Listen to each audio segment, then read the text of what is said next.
Oi, gente, tudo bem?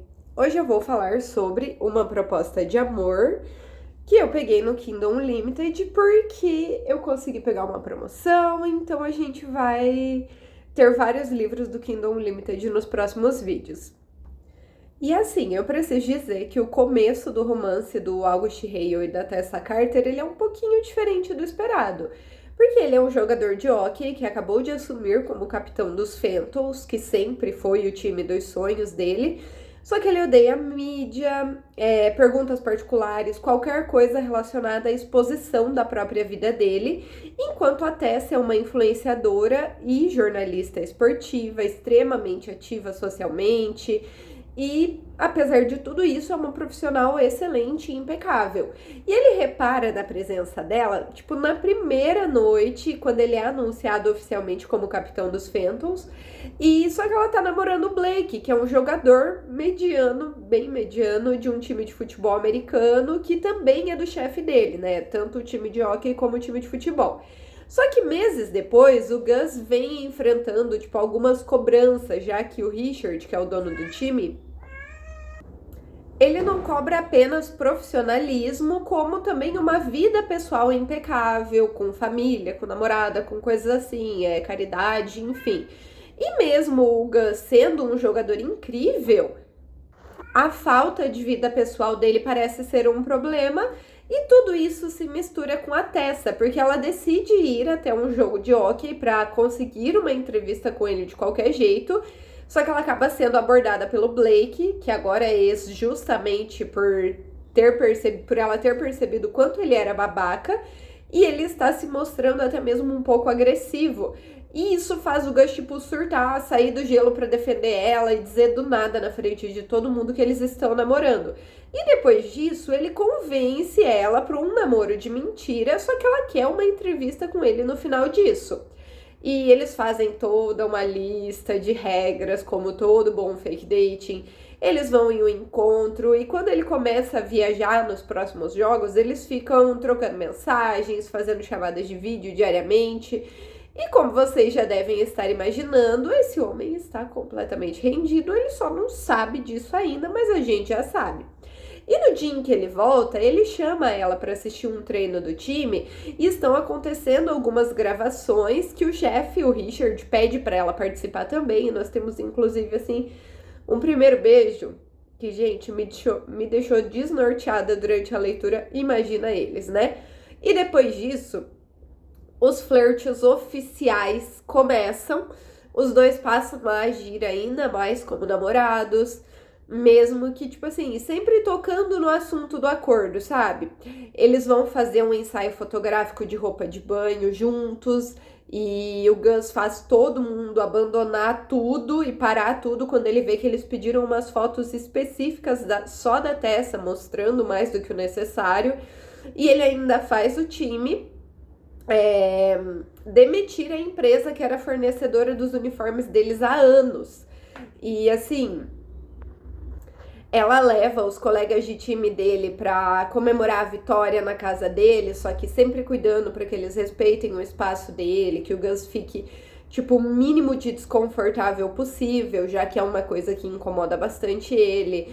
Ele leva o time inteirinho pra uma pista de gelo, num orfanato que ela ajuda, porque o idiota do ex-namorado, né, o Blá Blá Blake, não permite que nenhum colega de time dele apareça no evento, e as crianças estavam esperando jogadores famosos e tal. E nesse dia nós temos ali uma admissão dos sentimentos, que eles estão realmente interessados um pelo outro, e obviamente sexo logo depois disso. Só que os dois seguem tentando focar no acordo. Só que tudo fica meio fora do prumo quando ele leva ela pra casa no feriado, mesmo a mãe e a irmã sabendo que o namoro é de mentira, e a Tessa não consegue entender por que ela tá ali, já que elas sabem, né, que ela não precisa fingir. E eles acabam brigando por causa disso. Só que depois as coisas se resolvem quando eles conversam sobre o que estão sentindo, decidem que vão voltar pra casa, vão rever todos os pontos do acordo. Só que enquanto eles ainda estão lá, ela recebe uma ligação do pai falando sobre a entrevista exclusiva que o Gus vai receber, vai fazer com ela, E o coitado surta totalmente e afasta ela de novo. Mesmo ela recusando, né? Tipo, ela falando pro pai dela que ela não vai dar pra emissora, enfim. Só que uns dias depois ela faz uma fala sobre confiança, sobre jogar junto e tal no podcast dela, que é basicamente um soco no estômago pra ele, que finalmente se abre sobre o passado dele e tudo que ele evita comentar, que no caso foi o fato do pai dele ter sido extremamente abusivo com a mãe dele durante todo o casamento, de todas as formas imagináveis, e que foi só durante o parto da irmã mais nova que as pessoas perceberam, se vocês querem entender o que eu quero dizer, o que estava acontecendo, e o cara recebeu uma passagem só de ida pra prisão. E tudo que o Gus quer é, tipo, evitar as pessoas fuçando na vida delas, trazendo esse trauma de volta, tudo mais que vem atrelado a isso. Só que tudo isso vai parar no ventilador logo depois, porque o Blake, o ex-namorado da Tessa, fica revoltadinho, porque a torcida, ele é um jogador mediano e ele sempre foi um jogador mediano. Só que ele fica dizendo que ele está jogando mal por causa dela. Que ele perdeu o Super Bowl porque ela terminou com ele. Então, assim, a torcida tem atacado muito a Tessa há muito tempo, então ela tá bem insegura em assistir o jogo, mas ela precisa ir a trabalho. Então o Gus vai lá e compra todas as entradas do estádio e enche com pessoas da família, amigos da cidade dele, traz todo mundo para assistir, para que ela tenha pessoas que apoiam ela e não pessoas que vão tratar ela mal. Só que, obviamente, ele ficou, assim, extremamente revoltado com isso.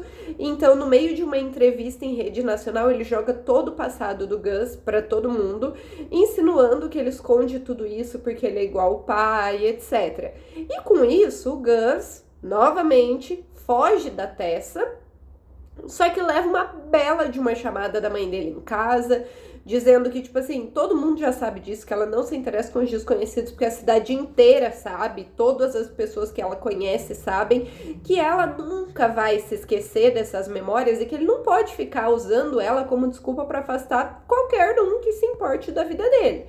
E como sugestão da irmã dele, ele volta fazendo um grande gesto e encontra a Tessa de passagem comprada pra ir atrás dele. Então, assim, se ele tivesse atrasado um pouquinho mais, ela que tinha ido, né?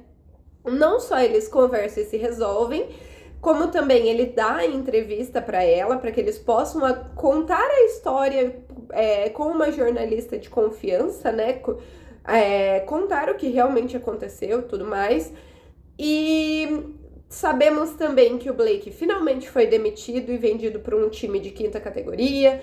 E o grande gesto é que ele compra tênis personalizados para ela e para ele, já que são uma obsessão, assim, que ela tem tipo 150 pares de um mesmo tênis de cores diferentes, só que da cor dos olhos dela.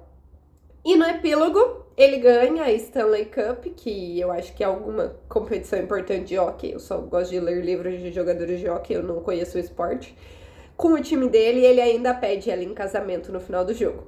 Assim, gente, eu adorei. É livro único, foi muito gostoso, me tirou de uma ressaca literária. Então é isso, espero que vocês gostem. Até mais!